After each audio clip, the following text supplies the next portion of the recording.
이사야 51장에서 보겠습니다. 12절 13절.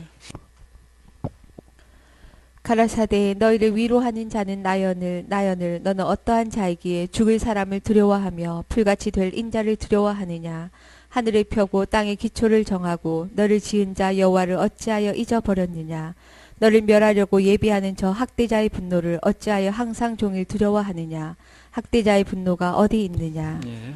한마디로 말하면 그거예요. 왜 하나님만 바라보지 사람을 이렇게 두려워하느냐, 그 말씀입니다. 사람 두려워하는 것을 하나님은 엄청 싫어하십니다. 왜 그러냐면 그건 하나님 믿는 믿음이 아니거든요. 그 마음이 떠나 있는 거예요. 그러니까 두려운 거거든. 하나님만 믿는다는 두려울 게 없잖아요. 그죠? 두려움이 왔다는 것은 그 사람이 말로 표현을 안 해도 하나님 믿는 믿음에서 떠나 있는 거예요. 그러니까 주님이 싫어하시는 겁니다. 잠언 29장 25절. 그러니까 어떤 형편이 벌어져도 내가 두려운 마음이 들어오면 그렇게 생각하셔야 돼요. 내가 주님 바라보는 믿음이 지금 아니구나. 하나님께서 굉장히 싫어하는 상태에 있구나 하는 걸 이제 깨달을 필요가 있습니다. 사람을 두려워하면 올무에 걸리게 되거니와 여호와를 의지하는 자는 안전하리라. 그래요. 사람을 두려워하면 안전해지는 게 아니라 올무에 걸려요. 그러나 하나님을 의지하는 자는 상황이 어떻든 형편이 어떻다는 거예요? 안전하다는 겁니다. 안전해요. 어떤 형편과 환경이 닥친다 할지라도 주님만 바라보셔야 됩니다. 그게 안전해요. 그래서 하나님께서는 사람을 두려워하면 쓰실 수 없다고 그랬습니다. 그래서 언제 어느 때든지 하나님만 바라보고 주님의 안색을 살피는 사람을 주님은 쓰시게 돼 있어요. 에스더 1장 13절 14절. 사람도 안 그렇습니까? 내 안색을 좀 봐줘야지. 아나무인격으로 놀아버리면 어떻게 하겠어요? 그거 쓸 수가 없죠. 아무리 재능이 많고 그 사람이 탁월해도 그 사람 쓸 수가 없는 거예요. 나를 의식하지 않는데 뭐. 그러니까 쓸 수 없는 거거든. 마찬가지입니다. 에스더 1장 13절 14절. 왕이 사례를 아는 박사들에게 묻되 왕이 규례와 법률을 아는 자에게 묻는 전례가 있는데 때 왕에게 가까이 하여 왕의 기색을 살피며 나라 첫 자리에 앉은 자는 바사와 메대의 7방백 곧 가르스나와 세달과 아드마다와 다시스와 메레스와 마르스나와 무무간이라. 예. 그래서 지금 이 굉장히 큰 왕국인데 이 바사가 연합국인데요. 굉장히 아시아에 걸쳐서 큰 대제국이었습니다. 그 대제국을 지금 방백으로 나눠서 다스리는 거거든요. 큰 권력을 가진 사람들이죠. 그럼 왜 이 사람들한테 이걸 맡겼느냐 하는 거예요. 왜 맡겼을까요? 그래요. 왕의 기색을 잘 살피는 사람들, 이 사람들이.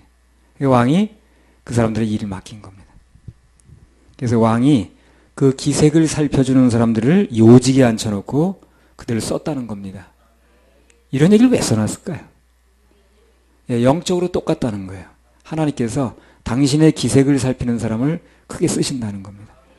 막무가내 하나님이 그렇게 생각하시거나 말건 그분이 무슨 뜻이 뭔지 그분이 뭘 요구하시는지 그 생각도 안 하고 난 내 뜻대로 한다.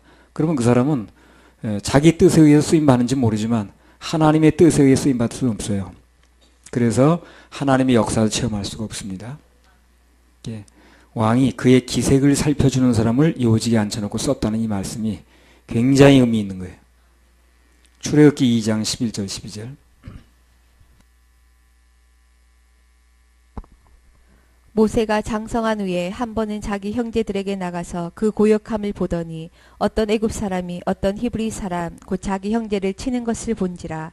좌우로 살펴 사람이 없음을 보고 그 애굽 사람을 쳐 죽여 모래에 감추니라. 그래서 훈련되기 전에 모세는요 어떻습니까? 하늘은 안 보고 좌우만 살펴. 이 사람은 좌우에 살펴가지고 뭐 눈에 보이는 게 없으면 하늘에서 어떻게 생각하든 말든 관계없이 해버리는 거예요. 그러니까 하나님께서 이 사람을 좀 쓰시고자 하는 마음이 있는 건데 출애굽을 해가지고 위대한 지금 사역을 하시고자 하는데 이 모세를 선택했는데 이 모세가 지금 쓸 수가 없어요. 수시로 하나님을 좀 봐줘야 되는데 그냥 뭐 좌우만 볼 줄 알았거든. 그래서 그 사람한테 이제 하늘을 바라보게끔 만드는 겁니다. 그래서 그게 금방 안 되고요. 40년 동안을 끌어내서 훈련을 시켰거든요. 하늘 바라보는 게 말이 쉽지 그게 잘 안 되는 거예요. 나 같으면이라도 급하면 전부 환경만 바라봐지고 형편만 바라봐지지 그 형편과 환경에 관계없이 위에서 역사하시는 하나님 바라보는 그 눈을 보기가 그게 훈련이 안 되면 쉽지가 않아요. 말은 그렇게 할 수 있지만. 그래서 성경에 하나님께 쓰셨던 인물들은 다 그 훈련을 거치는 거예요. 누구나 다. 사무엘상 20장에 그 에셀바위 옆에 다윗도 그렇고요. 화살 날라오는 거 보는 게 그거거든.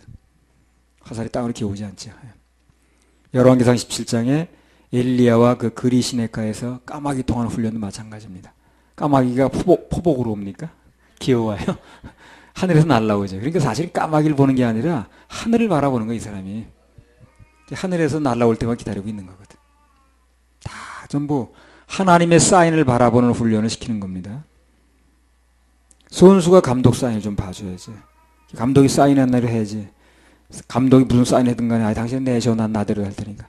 그러면 그 사람은 다음부터 그 엔트리에 선수 엔트리에 넣을 수가 없어요.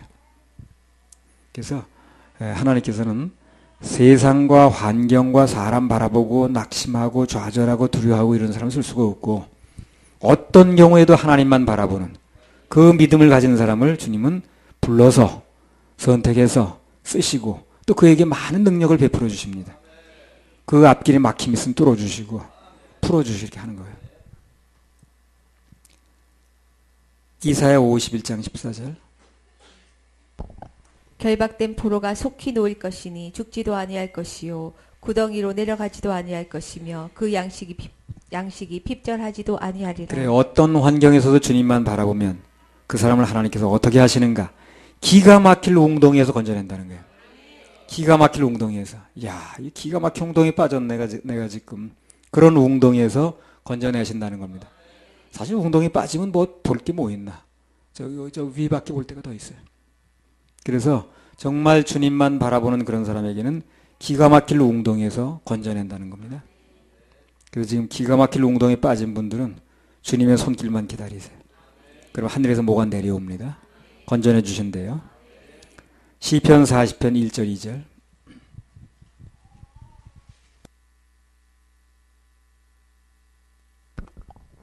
내가 여호와를 기다리고 기다렸더니 귀를 기울이사 나의 부르짖음을 들으셨도다. 나를 기가 막힐 웅덩이와 수렁에서 끌어올리시고 내 발을 반석 위에 두사 내 걸음을 견고케 하셨도다. 나도 이제 어떻게 이제 성도들하고 이렇게 좀 얘기를 하다 보면 그 얘기 중에 그런 얘기들이 나오잖아요. 뭐 지금 뭐가 어렵고 뭐 그런 얘기를 다 듣다 보면 나도 이제 웅덩이로 들어가는 거야. 그래서 주여 이거 웅덩이에 또 빠졌습니다. 주님께서 뭐가 웅덩이라고 지금 말씀하시니까 건져주세요 하고 또 기도하면 주님께 맡기면 그러면 주님께서 또 건져주시고 불쌍히 여기셔서 그런 경우에 중요한 건 뭐냐면 그 환경과 형편만 바라보면 점점 들어갑니다. 밑으로. 그런 상황에서 주님을 바라볼 수 있어야 돼요. 그러면 주님께서 또 줄을 내려주는 거예요. 우리 매일 그 훈련 받는 겁니다. 주님 바라보기 훈련. 환경은 나쁘고 형편은 열악해도 그 중에서 거기에 빠져들지 않고 주님 바라보기 훈련. 그럼 주님께서 기가 막힐 웅덩이에서 건져주신다. 환경은 누구한테 다 있어요. 목사만 환경이 있는 것도 아니고 성도라고 환경이 없는 것도 아닙니다. 다 환경이 있습니다. 거기서 여하이 주님 바라보느냐 아니면 그 환경 속에 빠져들어가느냐 이제 그거거든요. 시편 40편 1절 2절 읽었습니까? 다시 한번 읽어보세요. 내가 여호와를 기다리고 기다렸더니 귀를 기울이사 나의 부르짖음을 들으셨도다. 나를 기가 막힐 웅덩이와 수렁에서 끌어올리시고 내 발을 반석 위에 두사 내 걸음을 견고케 하셨도다. 그러니까 이 말씀을 약속의 말씀으로 받으세요. 기가 막힐 웅덩이에서 끌어내신다는 이 말씀. 이 말씀을 약속의 말씀으로 우리에게 주시는 말씀으로 받으시기 바랍니다. 말씀이 그래서 힘이 있는 거예요. 그래서 좋은 것입니다. 어떤 환경에서도 말씀은 환경에 지지 않습니다. 어떤 환경 속에서 그 말씀은 우리를 살려요. 그 말씀을 믿는 자에게는 환경을 이길 수 있는 힘이 오고 환경이 뚫어지고 환경이 그 말씀 앞에 무릎을 꿇습니다. 이사야 51장 15절 16절 나는 내 하나님 여호와라. 바다를 저어서 그 물결로 흉룡케 하는 자니 내 이름은 만군의 여호와니라.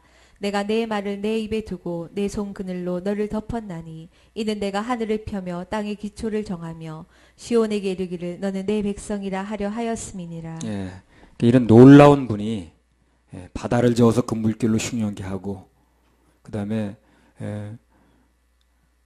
내 손 그늘로 너를 덮었나니 이는 내가 하늘을 펴며 하늘을 누가 펴겠어요? 하나님 펴시 땅의 기초를 정하며 시온에게 이르기를 너는 내 백성이라 하려 하였습니다.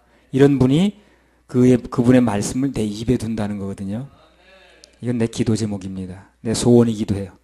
그 말씀을 내 입에 두시면 얼마나 좋을까. 사역자의 그것처럼 영광된 게 없거든요. 그런 능력의 하나님이 그분의 말씀을, 당신의 말씀을 내 입에 두신다는 거 감사하잖아요. 그래서 제가 이 말씀을 2001년 5월 5일과 2002년 1월 1일 두 번이나 약속을 해주셔서 받았습니다. 이사야 51장 17절에서 23절. 여호와의 손에서 그 분노의 잔을 마신 예루살렘이여 깰지어다 깰지어다 일어설지어다. 내가 이미 비틀거름 치게 하는 큰 잔을 마셔 다하였도다.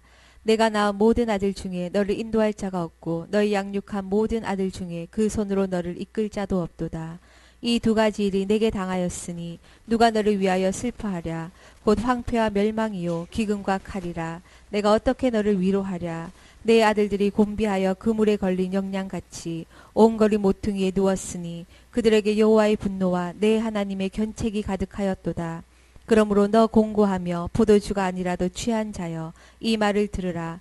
내 주 여호와 그 백성을 신원하시는 내 하나님이 이같이 말씀하시되 보라 내가 비틀거름 치게 하는 잔 곧 나의 분노의 큰 잔을 내 손에서 거두어서 너로 다시는 마시지 않게 하고 그 잔을 너를 공곡케 하던 자들의 손에 두리라. 그들은 일찍이 내게 이르기를 엎드리라 우리가 넘어가리라 하던 자들이라. 너를 넘어가려는 그들의 앞에 내가 내 허리를 펴서 땅 같게 거리 같게 하였느니라 하시니라. 예. 그래서 엄청난 그 진노의 잔을 말씀하시면서 그러나 이스라엘 백성들에게는 이 잔을 넘어가게 해주겠다 약속하셨습니다. 그러니까요, 이러한 엄청난 일이 벌어질 때 우리가 할 수 있는 일이라는 것은요 딱 하나밖에 없어요. 그분의 진노의 잔이 누구한테서 오는 거예요? 하나님께서 오는 겁니다. 7년 대환란은 사탄이 내리는 거예요? 그렇죠? 아니죠. 하나님이 내리시는 겁니다. 7년 대환란이 어쩌고 해가지고 무슨 산으로 들어가고 뭐 여러 가지 얘기를 하는데 뭘 받니 많이 하면서 그게 하나님으로부터 온다는 걸 알아야 돼요.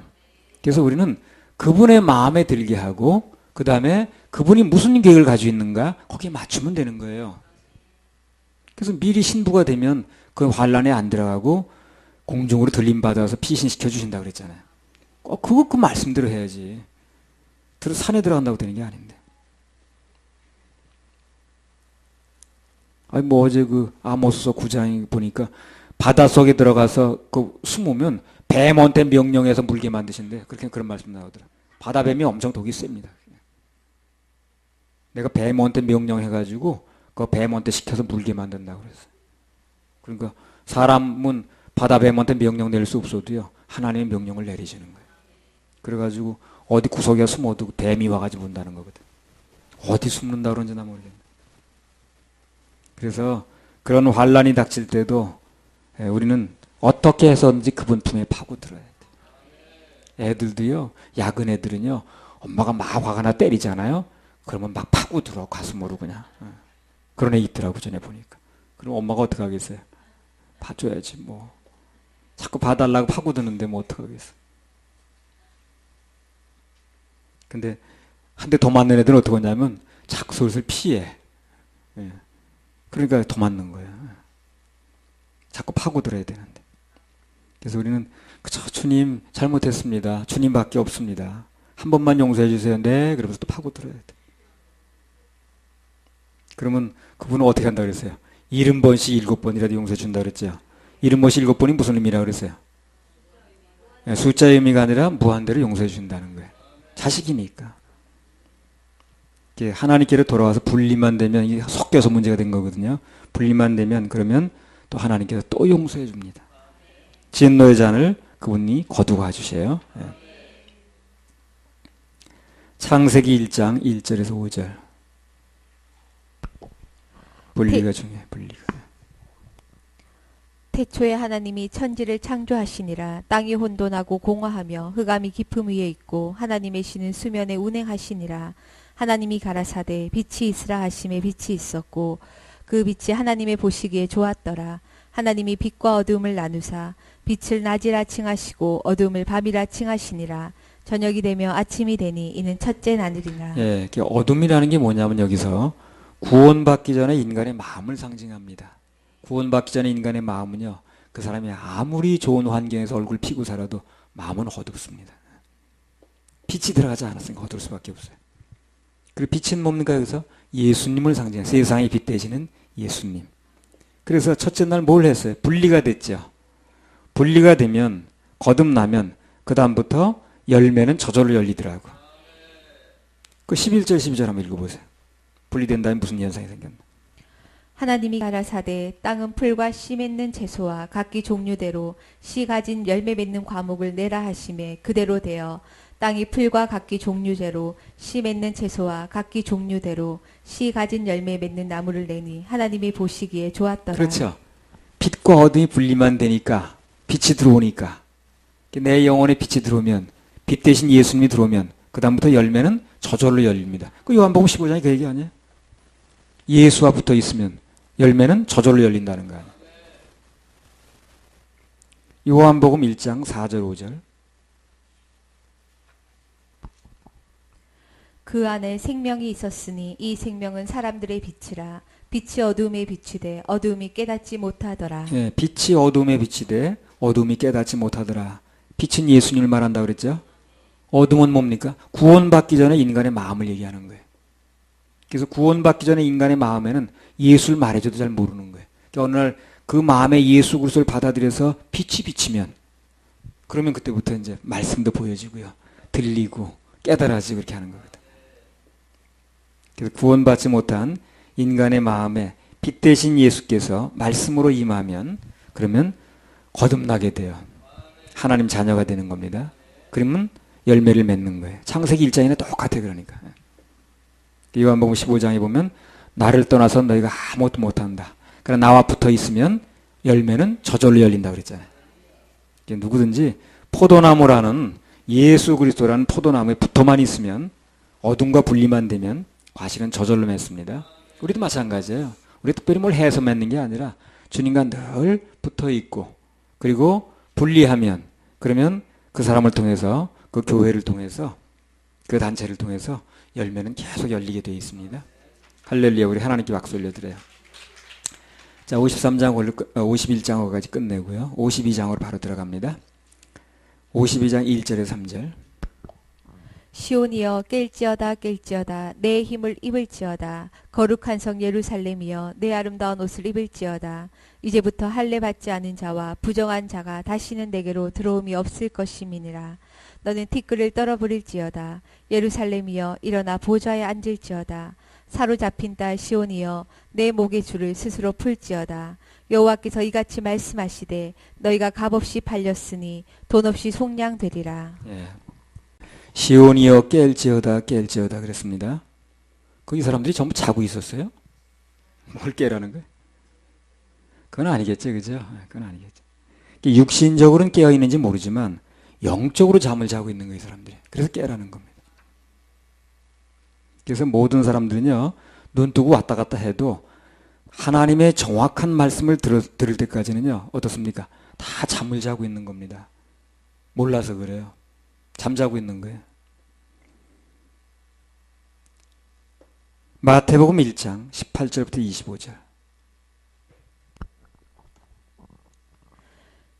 예수 그리스도의 나심은 이러하니라. 그 모친 마리아가 요셉과 정혼하고 동거하기 전에 성령으로 잉태된 것이 나타났더니 그 남편 요셉은 의로운 사람이라 저를 드러내지 아니하고 가만히 끊고자 하여 이 일을 생각할 때에 주의 사자가 현몽하여 가로되 다윗의 자손 요셉아 내 아내 마리아 데려오기를 무서워 말라. 저에게 잉태된 자는 성령으로 된 것이라. 아들을 낳으리니 이름을 예수라 하라. 이는 그가 자기 백성을 저희 죄에서 구원할 자이심이라 하니라. 이 모든 일에 된 것은 주께서 선지자로 하신 말씀을 이루려 하심이니 가라사대 보라 처녀가 잉태하여 아들을 낳을 것이요 그 이름을 임마누엘이라 하리라 하셨으니 이를 번역한즉 하나님이 우리와 함께 계시다 함이라. 요셉이 잠을 깨어 일어나서 주의 사자의 분부대로 행하여 그 아내를 데려왔으나 아들을 낳기까지 동침치 아니하더니 나음에 이름을 예수라 하니라. 예, 요셉이 마리아하고 정혼을 했거든요. 뭐 정혼, 약혼 이런 거에 대해서 아마 다음 주쯤 한번 말씀드릴 것 같아요. 그때 말씀드리고요. 하여튼 동거하기 전에 성령으로 잉태된 게 나타났다는 거예요. 그랬더니 그 남편 요셉은 여기 표현대로 의로운 사람이라 저를 드러내지 않고 가만히 끊고자 해서 그 일을 생각했다는 거죠. 가만히 끊고자. 그랬더니 주의 사자가 꿈속에 나타났어요. 그래가지고 그 모든 일이 이렇게 된 거예요. 지금 자초지정을 선은 이렇고 후는 이렇고 이렇게 돼가지고 저렇게 돼가지고 여차저차해서 저차됐다 하고 처음과 끝을 다 말씀하셨어요. 알려주셨어요. 요셉이 모든 것을 알고 난 뒤에 어떻게 됐다는 거예요? 잠을 깼다는 거죠. 그럼 이 말을 재해석하면 어떻습니까? 요셉이 하나님 말씀을 듣고 모든 것이 깨달아지기까지는 사실상 잠을 자고 있었던 거예요. 똑같습니다. 그래서 우리가 하나님 말씀을 듣고 아 그런 거야. 그 모든 죄를 예수님이 다 해결하신 거야. 난 그게 아닌 줄 알았네. 그래서 그냥 자살죄는 예수님 보혈도 못 덮는 줄 알았네. 이렇게 생각하고 있던 사람이 아 그런 거야. 예수님이 그 모든 죄를 다 십자가에서 하나도 빠짐없이 다 해결하신 거야. 깨달아지는 순간 그 사람 어떻게 되는 거예요? 깨는 거예요 그때요. 그 깨닫기 전까지는 그 사람 어떻게 된 거예요? 왔다 갔다 해도 자는 겁니다. 누구든지 정확한 생명의 복음을 듣고 깨어날 때까지는 다 잠을 자는 거예요. 왔다 갔다 해도. 언젠가 정확한 복음이 들어져서 그게 믿어지게 되면 잠자고 있던 영이 눈을 뜹니다. 깨어나는 거예요. 그리고 잠을 자고 있는 사람들이 뭐라고 자꾸 얘기를 한단 말이죠. 그걸 뭐라고 그럽니까? 잠꼬대라고 그래가지고요. 예. 잠을 자고 있는 사람이 말을 자꾸 한다고요. 잠자는 사람이 말하는 건 잠꼬대밖에 없거든. 그러니까 수많은 사람들이 잠꼬대라고 있는 거예요. 그 잠꼬대를 듣고 사람들이 또 듣는 거야. 그 잠꼬대 같은 얘기를 듣고 그걸 믿고 앉았으니까 잠꼬대 같은 일만 벌어지는 거예요. 그게요. 그래서 구원받지 못하고 영이 깨어나지 못하고 거듭나지 못한 사람들이 하는 말은 다 거의 다 일종의 잠꼬대라고 보면 되는 거예요. 그런 잠꼬대 같은 말을 몇십 년 동안 들었으니까 문제가 생길 수밖에 없죠. 깨있는 사람이 말을 들어야 되는 건데 그냥 잠자는 사람이 말을 들어버렸으니까. 영이 제대로 되려면 그런 잠꼬대를 듣지 말고 영적으로 거듭나서 깨어있는 사람들의 말을 들어야 됩니다. 그래야 내 영이 깨어나게 돼 있어요.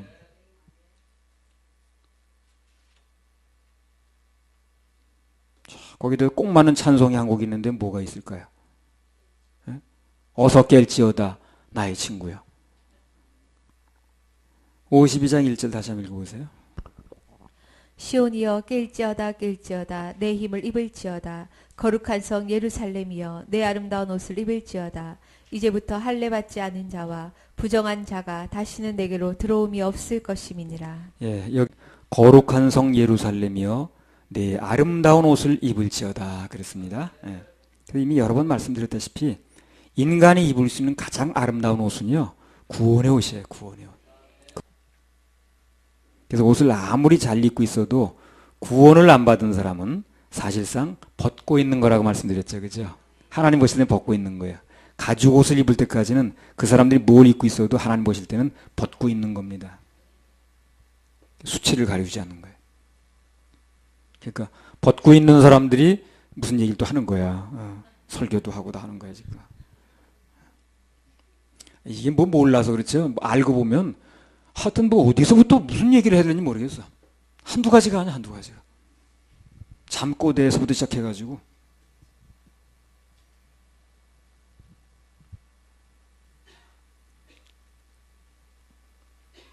여기 이제부터 할례받지 않은 자와 부정한 자가 다시는 내게로 들어옴이 없을 것입니다. 할례에 대한 말씀이 나왔는데요. 성경이 말씀하시는 할례는 궁극적으로 뭘 말하냐면 분리를 말하고 구별을 말합니다.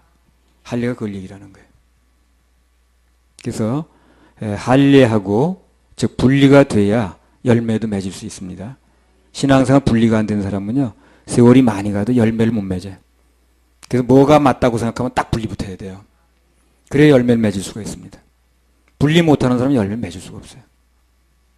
열매를 맺으려면 분리부터 해야 돼요. 아까 창세기 1장에 말씀드렸잖아요. 빛이 들어와서 분리가 되니까 빛과 어둠이. 그 다음에 열매가 열렸다고 그랬죠. 바로 그겁니다. 열매가 안 맺는 사람은 그래서 안 맺는 거예요. 자기 가족 하나 못 건져내는 거예요. 그래서 베어버리는 마음의 할례, 분리가 중요합니다. 그럼 분리가 되려면 어떻게 해야 되느냐는 거지.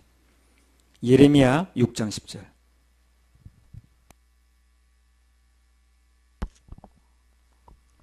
내가 누구에게 말하며 누구에게 경책하여 듣게 할고 보라 그 귀가 할례를 받지 못하였으므로 듣지 못하는도라.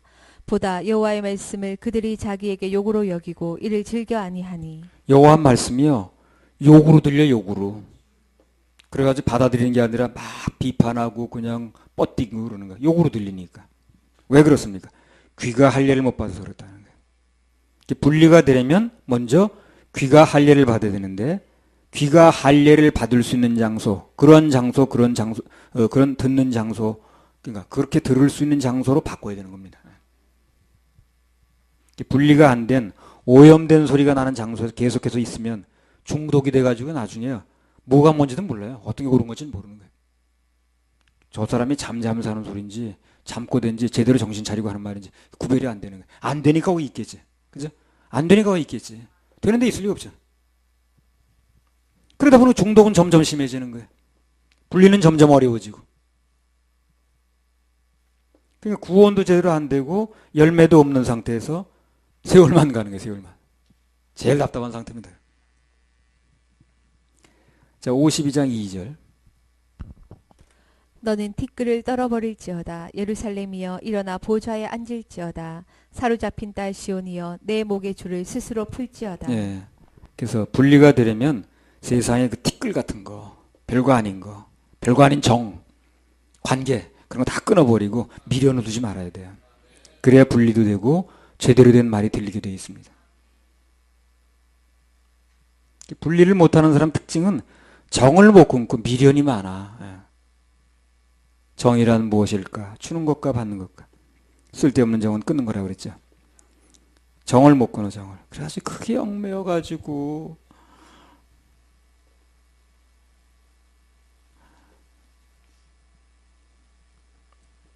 물론 그 정이라는 게 다 그렇습니다. 부모 자식 간도 정이고요. 부부 간도 정이에요. 그게 쉬운 건 아니에요. 그 정 때문에 사는 건데. 근데 그게 정리가 안 되면 하나님하고 이 연결이 안 되는 거예요. 정이라는 것은 하나님 뜻하고는요. 같은 경우도 덜어 있을지 모르지만 대부분 상반됩니다. 그 정리가 안 되면 하나님하고 연결이 어려워요. 그러니까 사람하고 연결돼가지고 그거는 되는지 모르지만 하나님으로부터 연결돼 나오는 게 나오질 않는 거예요. 신령한 게 나오질 않아요. 신령한 열매가 나올 수가 없습니다. 그래서 언젠가 한 번은 결정을 해야 되는 거예요. 그러니까 죽다 살아나는 거지. 그 정을 정리하는 죽다 살아나는 거 아니야. 이사야 52장 3절. 그래서 찾는 자가 별로 없는 거예요.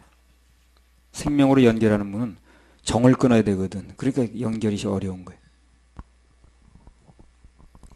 여호와께서 이같이 말씀하시되 너희가 값없이 팔렸으니 돈 없이 속량되리라. 무슨 얘기냐면요. 우리가 죄인이 된 것은 나 때문에 된 게 아니라는 거예요. 그냥 팔린 거예요. 내가 값을 뭐 받고 팔린 것도 아니고. 그렇다면 죄를 속량받는 거, 구원을 얻는 것도 내 노력으로 되는 게 아니죠. 그렇죠? 원리가 똑같지 않습니까? 그냥 넘어간 거기 때문에 그냥 또 받는 거예요. 그냥 값없이 은혜를 받는 것입니다. 값없이 팔렸으니 돈 없이 속량된다는 거예요.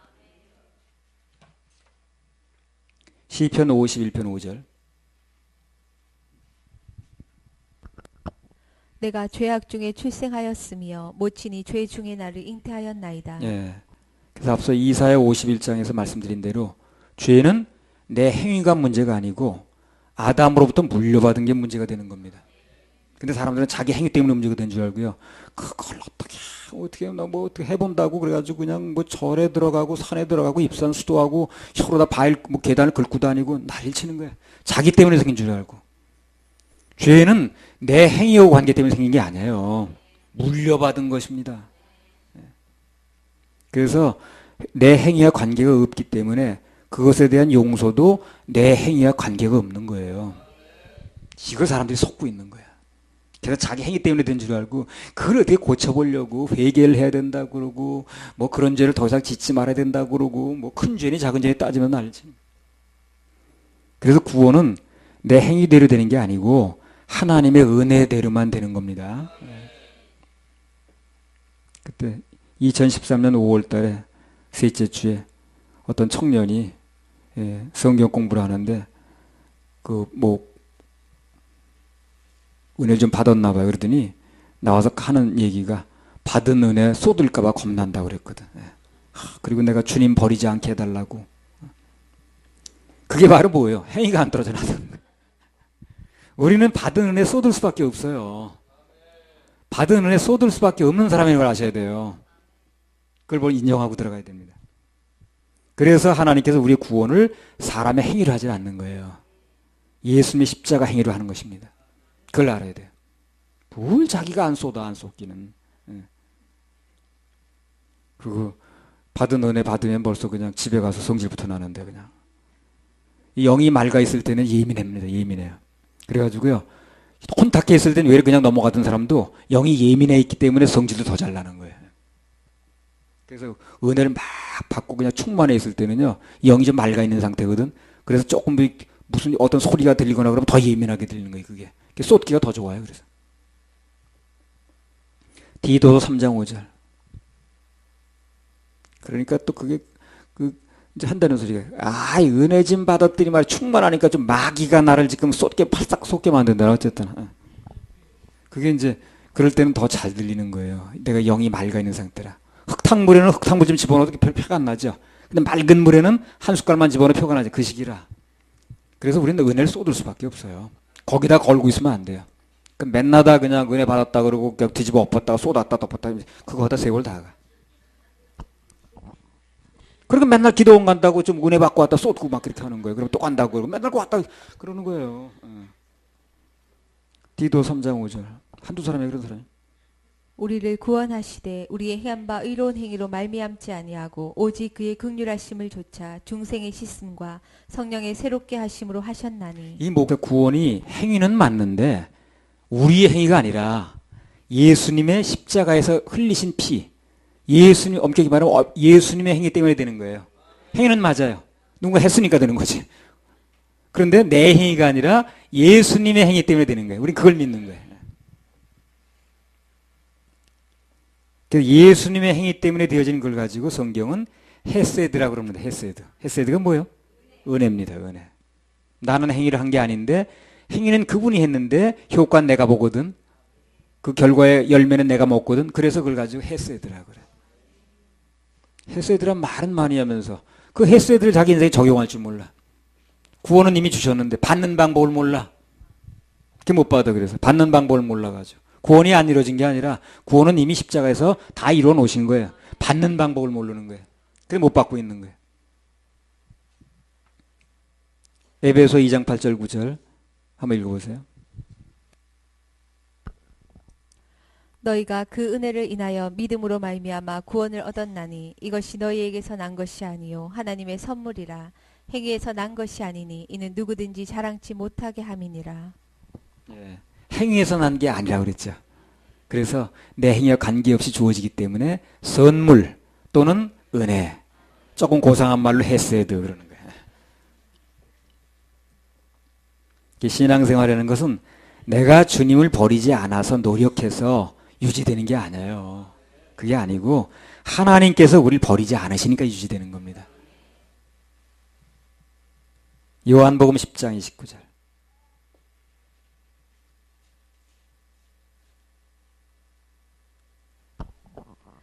저희를 주신 내 아버지는 만유보다 크심에 아무도 아버지 손에서 빼앗을 수 없느니라. 예, 저희를 주신 내 아버지는 만유보다 크심에 아무도 아버지 손에서 빼앗을 수 없다. 그래서 거듭나면 구원받으면 하나님이 우리를 쥐고 계신 거예요. 하나님이 우리를 잡고 계신 거예요. 그래서 아무도 못 뺏는 거예요. 내가 잡고 있는 게 아니고. 그러니까 이 사람들이 가끔 그러거든. 설교가 어렵대. 어려운 이유가 그거예요. 자기네 생각하고는 정반대 얘기 나오거든. 그 받아들이기 어려운 거예요. 말이 어려운 게 아니라. 자기네들은 자기가 쥐고 있는 거 여태까지 들었는데, 잠꼬대 같은 얘기만 들었는데, 그게 아니라는 게 얘기 듣니까 이제 어려울 수밖에 없지. 그러나 깨어나면 어떻습니까? 전혀 어렵지 않습니다. 일단 깨어나면 다른 설교 듣지도 못해요. 그 설교가 어렵다 쉽다 떠나서 말이 안 되는 거예요. 말이. 생수가 아닌 거예요. 내가 하면 답답해요. 목만 말라요. 그러나 주님이 해주시면 생수입니다. 이사야 52장 4절 5절. 주 여호와께서 이같이 말씀하시되 내 백성이 이왕에 애굽에 내려가서 거기 우거하였었고 아수르인은 공연히 그들을 압박하였도다. 여호와께서 말씀하시되 내 백성이 까닭없이 잡혀갔으니 내가 여기서 어떻게 할꼬. 여호와께서 말씀하시되 그들을 관할하는 자들이 떠들며 내 이름을 항상 종일 더럽히도다. 그래요. 그래서 이스라엘 백성들이 포로로 잡혀가서 어려움을 당할 때 그때 하나님께서는 뭘 생각하고 계셨는가 그런 얘기입니다. 여기. 그 사람들은 그게 궁금해. 내가 이렇게 고통을 당하는데 하나님은 아시긴 하는 거야 지금. 사람들 그게 궁금하죠. 전부 다. 너나 알 것이 그게 궁금해. 내가 이렇게 어려운데 이렇게 고통스러운데 이렇게 지금 아주 코너에 몰려 있는데 막바지에 왔는데 하나님은 알고 계신 거야 지금. 그게 궁금하거든. 근데 여기 이사야 52장 5절에 보면 뭐라고 그랬습니까? 하나님께서 말씀하시기를 내 백성이 쌀없이 잡혀갔으니 내가 여기서 어떻게 할꼬. 그 무슨 말이에요? 간단히 말하면 내가 그들을 어떻게 건져낼 거고 말이죠. 그래서 건져내느냐 어떻게 건져내느냐가 주님의 관심사입니다. 다 알고 계셔요. 내가 어려움에 있으면 어떻게 좀 건져낼꼬 그거 생각하고 계셔요. 모르는 게 아니고. 그래서 내가 뭔가 어려운 때일수록 주님만 바라보는 게 중요합니다. 어려운 때일수록 주님만 바라보고 인내하는 게 중요해요. 왜? 우리에게는 어떻게 하면 건져낼꼬 하고 생각하시는 하나님이 계시니까. 어떻게 좀 건져낼까? 6절 한번 읽어보세요. 52장 6절. 그러므로 내 백성은 내 이름을 알리라. 그러므로 그날에는 그들이 이 말을 하는 자가 나인 줄 알리라. 곧 내니라. 예, 그러니까요. 우리는요. 그 어려운 상황에서도 그분의 이름 뜻만 기억하면 돼. 이름 뜻만. 마태복음 1장 21절. 어려운 때일수록 그분의 이름 뜻만 기억하면 됩니다. 그 이름 뜻이 뭔 줄 알아야지. 아들을 낳으리니 이름을 예수라 하라. 이는 그가 자기 백성을 저희 죄에서 구원할 자이심이라 하니라. 예, 이건 말만 바꾸면 됩니다. 이름을 예수하라. 이는 그가 뭐예요? 그다음에 자기 백성을 저희 죄에서 구원한다고 그랬죠? 이건 말만 바꾸면 되는 거예요. 이름을 예수하라. 이는 그가 자기 백성을 저희 문제에서 구원할 자심이라. 맞죠? 그렇게 되죠? 이름을 예수하라. 이는 그가 자기 백성을 저희 병에서 구원할 자입니다. 똑같죠? 뭐든지 건져낸다는 뜻이거든. 어떤 문제든지 예수 이름만 갖다 대면 돼요. 그래서 이름을 예수로 하라. 이는 그가 자기 백성을 거기다 갖다 붙이세요. 내 문제에서 건져낼 자, 내 병마에서 건져낼 자, 내 죄에서 건져낼 자. 죄에서 구원이 받는데 그나마 중풍병은 문제가 아니라고 그랬잖아요. 그죠? 어떤 게 더 쉽냐고 그랬잖아요. 어떤 게 더 쉽습니까? 문제병 고치는 거 쉽지. 죄 고치는 게 어렵잖아요. 죄는 아무나 못 고치는 거 아니야. 죄를 고쳐낼 수 있다고 그런다면, 죄를 속할 수 있다고 그런다면 문제병은 문제가 아니란 얘기거든. 그러니까요. 이름을 예수로 하라. 이는 그가 자기 백성을 저희 죄에서 구원할 자는 이 말 속에는요. 죄보다 어려운 게 없어요. 죄에서 건져내는 것보다 어려운 건 없어요. 이 세상에서요. 그러니까 이 세상 어떤 문제가 일어나도 다 건질 수 있습니다. 죄에서 건질 수 있는 분이라면 다 건질 수 있어요. 죄에서 건져내는 가장 어렵거든. 죄에서 건질 수 있는 사람 오직 예수밖에 없잖아요. 죽음밖에 안 되잖아요. 그것도 아무나 죽어서 되는 게 아니거든. 그게 오직 예수 그리스도의 권능만이 죄에서 건져낼 수 있는데 그렇게 할 수 있는 분이라면 이 세상에 어떤 문제든지 다 건질 수 있다는 거예요. 그래서 자기 백성을 저희 죄에서 건져낸다는 이 뜻에다 갖다 붙이면 됩니다. 대입하면 돼요. 이는 그가 자기 백성을 저희 문제에서 구원할 자시라. 이는 그가 자기 백성을 저희 병에서 건져낼 자시라. 무엇이든지 간에 그분의 이름만 붙이면 다 됩니다. 한번 해보세요. 예수의 이름만 붙이면 다 됩니다. 예수의 이름만 붙이면 다 됩니다. 예, 다 되는 거예요. 예. 이사야 52장 7절. 좋은 소식을 가져오며 평화를 공포하며 복된 좋은 소식을 가져오며 구원을 공포하며 시온을 향하여 이르기를 내 하나님이 통치하신다 하는 자의 산을 넘는 발이 어찌 그리 아름다운고. 복음을 전하는 자의 발이 어찌 그리 아름답냐 그랬어요. 예. 그래서 우리 생순회에서 줄기차게 말하는 은혜의 구원, 그리고 하나님께서 통치하시니까 모든 것을 맡기라는 거, 그거 우리가 주장하는 거죠. 그렇게 믿고 말하는 자들의 우리들의 발길을 하나님께서 너무 아름답게 보신다는 거예요. 그래서요, 그렇게 말하는 곳, 구원받은 사람의 모임이 교회인데, 그래서 구원받은 사람의 모임이 교회고 예수님의 신부입니다. 그래서 교회가 움직이는 곳에는 하나님이 역사하셔요. 교회가 움직이는 곳에 하나님이 역사하십니다. 이사야 52장 8절. 들을지어다 너희 파수꾼들의 소리로다. 그들이 소리를 높여 일제히 노래하니 이는 여호와께서 시온으로 돌아오실 때에 그들의 눈이 마주 봄이로다. 원래 파수꾼이라는 게 뭐 하는 사람입니까? 망대 위에 올라가 가지고 적이 쳐들어오느냐 감시하는 사람이죠. 예, 그 사람이에요. 오늘날 여기서 말하는 파수꾼은요, 사람들의 구원을 위해서 말씀 선포의 사명을 가진 사역자들을 말합니다. 그 사람이 파수꾼이에요. 그래서 얘기해 주는 거예요. 지금 그대로 가게 되면 죽습니다. 그대로 가면 지옥 갑니다. 천국 가려면 일리 돌이켜야 됩니다. 그거 얘기해 주는 거예요. 사단으로부터 그들을 지키려고 감시하는 자들이 오늘날 사역자입니다. 근데 그런 사역자들은 어떻게 된다는 거예요? 하나님의 눈을 마주 본다는 겁니다. 그렇죠? 그래서 우리 협회, 또 우리 서울교회가 영적 파수꾼의 역할을 계속해서 잘 해내면, 그러면 늘 주님의 눈을 마주보게 돼요. 주님의 눈을 마주본다는 게 뭡니까? 늘 그 면전에 있다는 거죠. 가까이 있다는 거예요. 관심 속에 있다는 겁니다.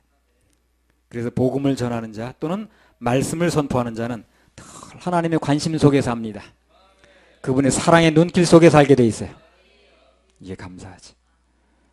52장 9절. 너 예루살렘의 황폐한 곳들아 기쁜 소리를 발하여 함께 노래할지어다. 이는 여호와께서 그 백성을 위로하셨고 예루살렘을 구속하였습니다. 너 예루살렘의 황폐한 곳들아 기쁜 소리를 발하여 함께 노래할지어다. 이는 여호와께서 그 백성을 위로하셨고 예루살렘을 구속하셨습니다. 그래서 하나님께서 하신 위로 중에 최고의 위로는 뭡니까? 구속, 구원하시는 거예요. 이게 최고의 위로입니다. 이 위로를 받아야 돼, 위로. 근본적으로 그 인생의 어느 때 한 번은 이 위로가 와야 돼. 내가 지옥으로부터 건진받았구나. 내 억만 죄가 다 예수님 보혈로 싹 해결됐구나. 하나도 남은 게 없구나. 눈같이 휘어졌구나. 이게 믿어지는 순간 결정적인 위로가 옵니다. 그 위로가 한 번 있어야 되는 거예요.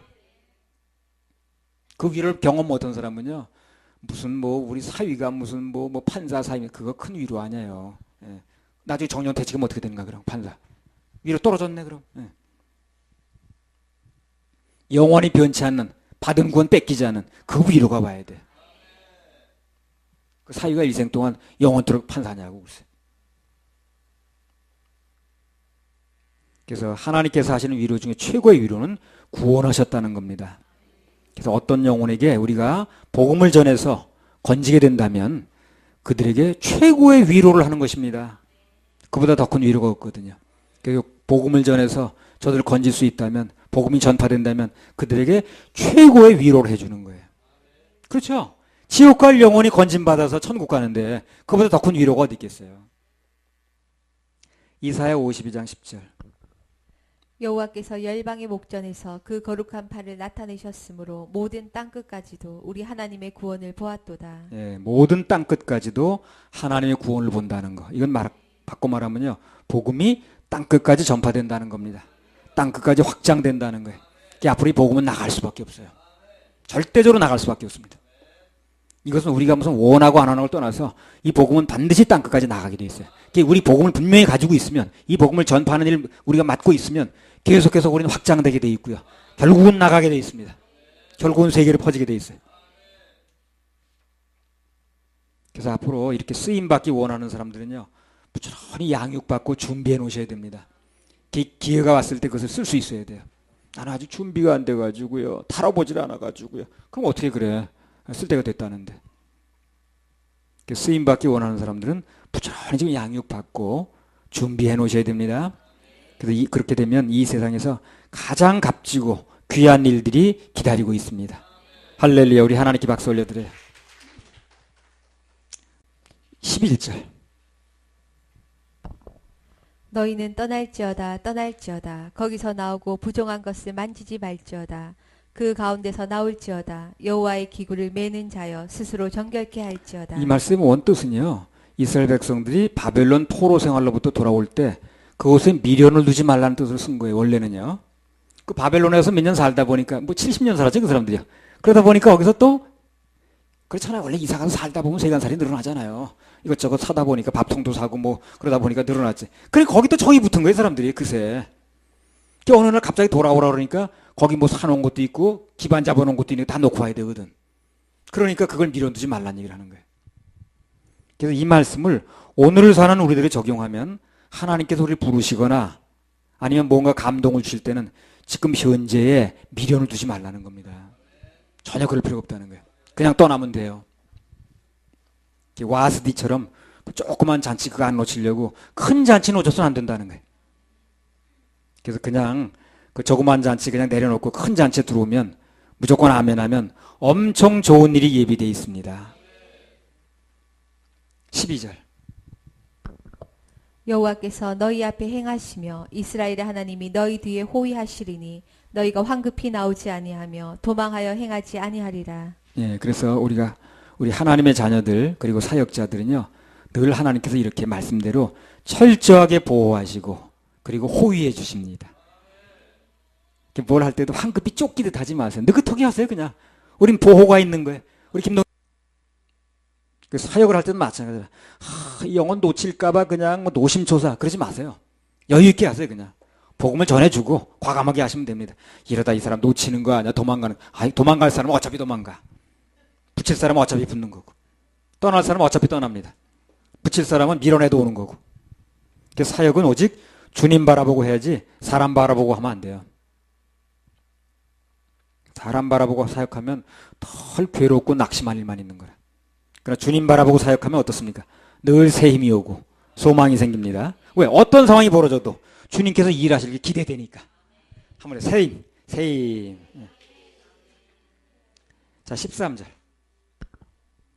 여호와께서 가라사대 보라 내 종이 형통하리니 받들어 높이 들려서 지극히 존귀하게 되리라. 아멘. 그래서 이 세상의 형편이 어찌하든 간에 계속해서 형통하시는 분은 예수밖에 없어요. 이 세상의 형편은요 좋았다 나빴다 그냥 막 그냥 올라갔다 내려갔다 청룡열차야. 근데 계속해서 좋은 분은 예수밖에 없어요. 계속해서 형통하시는 분은 예수님밖에 없습니다. 그래서 예수님을 모시고 사는 사람은 계속해서 좋은 거예요. 저절로 형통이라. 할렐루야. 14절 15절. 이왕에는 그 얼굴이 타인보다 상하였고 그 모양이 인생보다 상하였으므로 무리가 그를 보고 놀랐거니와 후에는 그가 열방을 놀랄 것이며 열왕은 그를 인하여 입을 봉하리니 이는 그들이 아직 전파되지 않은 것을 볼 것이요 아직 듣지 못한 것을 깨달을 것임이라 하시니라. 예, 이사야 52장 14절은 예수님의 뭘 말합니까? 철임을 말합니다. 15절은 예수님의 재림을 말합니다. 이 두 구절 속에요 예수님의 철임과 재림이 다 들어있는 거예요 지금요. 그러니까 이사야서가 참 이 대단한 서책인 거예요. 한 구절 속에 다 들어있는 거예요 지금요. 14절은 예수님 철임을 말하고 15절은 재림을 말합니다. 아무튼 간에 예수님께서 이 땅에 재림하시는 순간 그래서 열방이 놀랄 때 우리는 뭐 합니까? 그분과 함께 영원토록 왕노릇하고 있습니다. 그게 우리 소망인 거예요. 복된 소망. 사람들 놀래가지고 어이구 정말로 오시네 우린 이제 지옥 가는 게 틀림없네 할 때 우리는 그분과 함께 영원토록 왕노릇합니다. 할렐루야. 우리 하나님께 박수 올려드려요.